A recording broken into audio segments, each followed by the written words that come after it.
امریکہ اور پاکستان کی دوستی کا پہلا نتیجہ ہمارے سامنے آ گیا ہے۔ اسرائیل کی طرف سے کھلا اعلان کیا گیا ہے اور عالم اسلام نے تو چپ کا روزہ رکھ لیا ہے، اور کیا عین موقع پر چین کی طرف سے ایران کو دھوکہ دے دیا گیا ہے۔ یہ خبریں کیا ہیں، ان کی تفصیلات کیا ہے، مینوان آپ کے ساتھ شیئر کریں گے۔ السلام علیکم، آج تاریخ 20 فروری 2026 اور میں ہوں رضا عباس۔ آپ سے درخواست کی ویڈیو کو لائک اور چینل کو سبسکرائب ضرور کیجیے گا۔ باتیں بہت سی ہیں، معلومات بہت سی ہیں، خبریں بہت سی ہیں، تو اس لیے تیزی سے آپ کے ساتھ ڈیٹیلز جو ہیں وہ شیئر کرتے ہیں۔ سب سے پہلے یہ دیکھیے کہ واشنگٹن ڈی سی کے اندر بارڈر پیس کو لے کر ایک پہلا اجلاس جو ہے وہ منعقد ہوتا ہے، اور اس کے اندر امریکہ کے صدر ڈونلڈ ٹرمپ کی طرف سے پاکستان کے وزیر اعظم، پاکستان کے فیلڈ مارشل کی بڑی تعریفیں کی جاتی ہیں۔ مثال کے طور پر ٹرمپ نے پاکستانی وزیر اعظم شہباز شریف کے لیے جن الفاظ کا استعمال کیا، اس کے اندر گریٹ پریگمیٹک لیڈر کہا گیا، I like this man of Pakistan, great man کہا گیا، یہ شہباز شریف صاحب کو کہا گیا۔ اس کے بعد پاکستان کے فیلڈ مارشل سید آصف منیر کے لیے امریکہ کے صدر ڈونلڈ ٹرمپ کی طرف سے ان الفاظ کا استعمال کیا گیا، tough, good fighter, serious fighter, great general, great field marshal اور اسٹرانگ گریٹ مین، ان الفاظ کا جو استعمال ہے وہ کیا گیا۔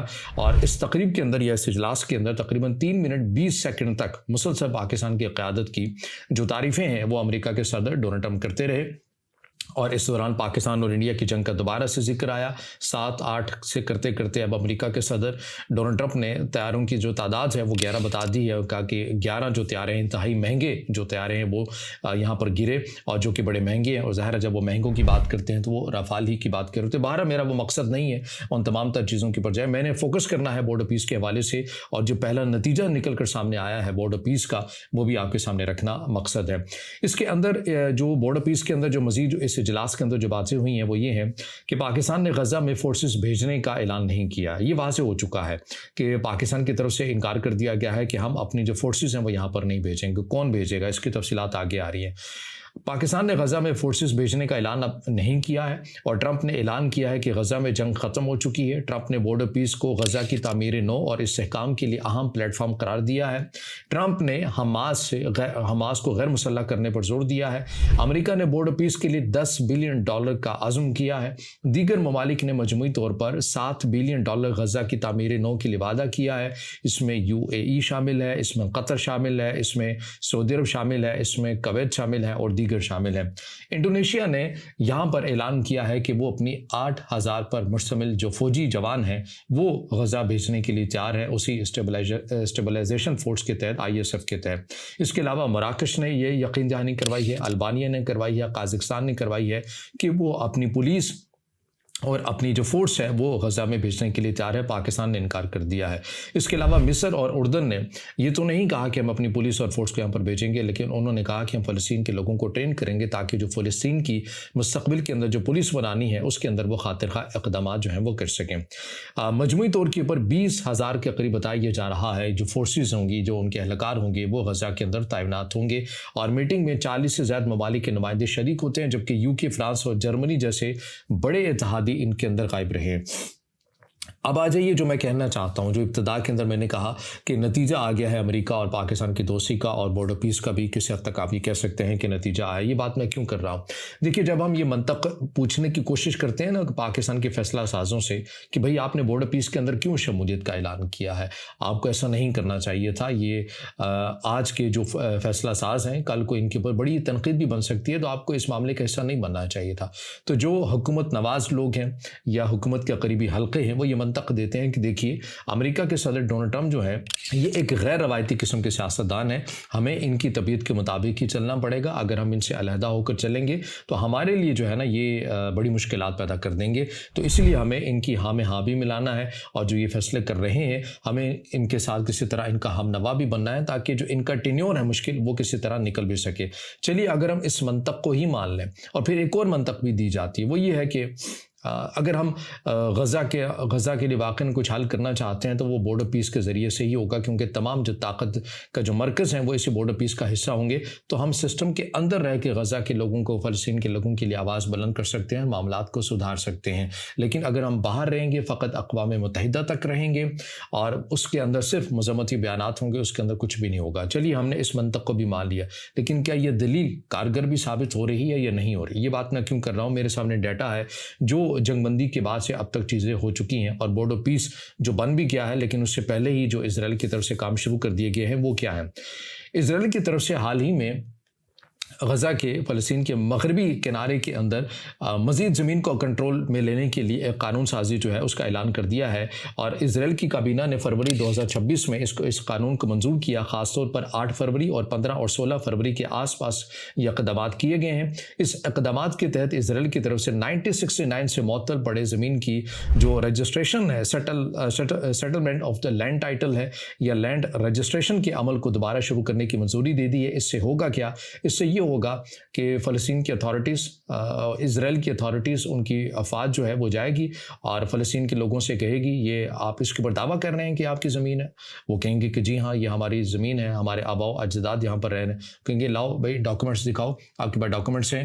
اگر وہ کہے گا کہ نہیں ڈاکومنٹس تو ہمارے پاس نہیں ہے، ان کہیں گے ٹھیک ہے، پھر اس کا مطلب یہ ہوا کہ یہ تو آپ کی زمین نہیں ہے، اس لیے پھر اس کو اسرائیل کی ریاست کی ملکیت قرار دے دیا جائے گا۔ یہ میں زیادہ دور کی بات نہیں کر رہا، یہ فروری 2026 کے اندر ہوا ہے، اور جو منطق پاکستان کے حلقے کہہ رہے ہیں کہ ہم سسٹم کے اندر رہ کر فلسطین کے لوگوں کے لیے بہتر کر سکتے ہیں، چونکہ پاکستان کے وزیر اعظم شہباز شریف کی طرف سے بورڈ آف پیس کے اندر بھی خطاب کیا گیا کہ ہماری یہ خواہش ہے کہ فلسطین جو ہے وہ ایک آزاد ریاست کے طور کے پر ابھر کے سامنے آئے۔ تو اس قانون کے تحت ایک بہت بڑی جو زمین ہے، جو ایریا ہے، تقریباً بتایا یہ جا رہا ہے کہ ایریا سے جو تقریباً 60% رقبہ اس پر مشتمل ہے، اور یہ مکمل اسرائیل کے پاس ہے، اور اس کو ریاستی اراضی کے طور پر رجسٹر بھی کیا جا سکے گا۔ 60% تک کا جو علاقہ ہے وہ اس قانون کے تحت جو وہ آگے چل سکتا ہے۔ مزید بھی چیزیں ہیں، فلسطینی باشندوں کو اپنی زمین کی ملکیت ثابت کرنے کے لیے دستاویزات پیش کرنی ہوں گی، یہ میں بات کر چکا ہوں۔ اگر وہ ثابت نہ کر سکے تو زمین اسرائیل کی ریاستی ملکیت قرار دی جا سکتی ہے، جس سے آباد کاروں کے لیے زمین حاصل کرنا آسان ہو جائے گا، اور فلسطینیوں کی زمینیں جو ہیں وہ نہیں رہیں گی ان کے پاس۔ یہ اقدام کیا گیا، اس کے اوپر مذمتی بیانات سامنے آئے ہیں، پاکستان نے بھی اس کے اوپر مذمتی بیان ہی دیا ہے۔ بورڈ آف پیس کے اندر بھی رہ کر اگر آپ نے مذمتی بیان ہی دینا ہے تو UN کے اندر بھی بیٹھ کر آپ وہی کر رہے تھے، تو آپ وہیں تک رہتے۔ لیکن بہرحال اب اس کے علاوہ بھی اور چیزیں ہوئی ہیں۔ وہ کیا ہوئی ہے؟ وہ یہ ہے کہ 19 فروری 2026 کو خبر سامنے آتی ہے کہ اسرائیل کی طرف سے براہ راست اپنا کوئی علیحدہ فوجی اڈہ غزہ کے اندر بنانے کا اعلان تو نہیں کیا گیا، لیکن اسرائیلی فوج غزہ کے کچھ حصوں، خاص طور پر جنوبی علاقوں اور یلو لائن کے قریب میں مستقل فوجی موجودگی برقرار رکھنے کی تیاریاں کر رہی ہے۔ سیٹلائٹ تصاویر اور رپورٹس کے مطابق جنگ بندی کے بعد سے کم از کم 13 نئے فوجی چیک پوسٹیں جو ہیں ان کو قائم کیا گیا ہے، سڑکیں تعمیر کی گئی ہیں، اور علاقے کو کنٹرول کرنے کے لیے انفراسٹرکچر تیار کیا جا رہا ہے۔ اسرائیلی وزیر دفاع نے یہ کہا ہے کہ IDF کی سیکیورٹی زون مستقل یہاں پر موجود رہے گی، لیکن سب سے بڑی و تازہ خبر یہ ہے کہ امریکہ کے صدر ڈونلڈ ٹرمپ انتظامیہ نے غزہ میں ایک بہت بڑا فوجی اڈہ بنانے کا منصوبہ تیار کر لیا ہے۔ تقریباً 350 ایکڑ یعنی تقریباً 140 ایکڑ پر محیط یہ علاقہ ہوگا جہاں پر یہ ملٹری جو یا فوجی اڈہ ہے یہ بنا جائے گا، اور 5000 افراد کے قریب جو ہے جو فورسز ہیں وہ اس اڈے کے اندر رہ سکیں گی۔ اب یہ تمام تر جو چیزیں ہیں یہ ہو رہی ہیں بورڈ آف پیس کے اندر رہتے ہوئے ہی ہو رہی ہیں۔ آپ کی یہ منطق ہے کہ ہم سسٹم کے اندر رہیں گے تو فلسطینیوں کے لیے آواز اٹھا لیں گے۔ بورڈ آف پیس کے اندر اس کے اندر یہ طے پایا تھا کہ ترکی بھی اپنی فورس کو یہاں پر بھیجے گا، لیکن اسرائیل نے اس معاملے کے اوپر اختلاف کیا، ویٹو کر دیا، لہٰذا ترکی کی فورس نہیں آ رہی۔ تو ہم ہمیشہ سے یہ کہتے ہیں کہ اسرائیل کے معاملے میں امریکہ غیر جانبدار ثالث کے طور کے اوپر سامنے نہیں آتا، بلکہ وہ فریق بن کر آتا ہے۔ تو آپ کیسے سسٹم کے اندر رہ کر آپ فلسطینیوں کے حقوق کی بھی بات کر سکیں گے؟ طاہر اشرفی جیسی جو شخصیات ہے وہ یہ باتیں کر رہی ہیں کہ پاکستان نے فلسطینیوں کا بہترین انداز میں مقدمہ لڑا ہے، وزیر اعظم پاکستان کی طرف سے کیسا مقدمہ لڑا ہے؟ یہ تمام تر وہ چیزیں ہیں، فیکٹس ہیں جو میں آپ کے سامنے رکھ چکا ہوں کہ جنگ بندی کے بعد سے اب تک کیا کچھ جو ہے وہ ہو چکا ہے۔ آ جائیے دوسری خبر کے اوپر، کیونکہ اور بھی خبریں ہیں۔ کیا چین کی طرف سے عین موقع پر ایران کے ساتھ دھوکہ کیا گیا ہے؟ یہ خبریں کیوں گردش کر رہی ہیں؟ ایران کے صدر مسعود پزشکیان نے پہلی بار ایسا ہوا ہے کہ بند کمروں سے نکل کر میڈیا میں عوامی سطح کے اوپر آ کر چین سے کچھ گلے شکوے شکایت جو ہیں وہ کیے ہیں۔ کس انداز میں، کس پیراہے میں کیا ہے، وہ چیزیں بھی میں آپ کے سامنے رکھ دیتا ہوں۔ دیکھیے 2021 میں ایران اور چین کے درمیان ایک ایگریمنٹ ہوا تھا، اس کی جو تفصیلات ہیں پہلے میں وہ آپ کے ساتھ شیئر کر دیتا ہوں کہ ایک جامع تصویراتی پارٹنرشپ پر دستخط کیے گئے تھے، جس میں چین نے 400 بلین کی سرمایہ کاری کا وعدہ کیا تھا۔ یہ معاہدہ انرجی، انفراسٹرکچر، پیٹروکیمیکلز اور دیگر شعبوں میں سرمایہ کاری پر مرکوز تھا۔ بدلے میں ایران سے سستا تیل جو ہے وہ چائنا کو دیا جائے گا۔ معاہدہ غیر پابند ہے، جس میں کوئی مخصوص کانٹریکٹس یا ٹائم لائن نہیں تھی کہ اس کو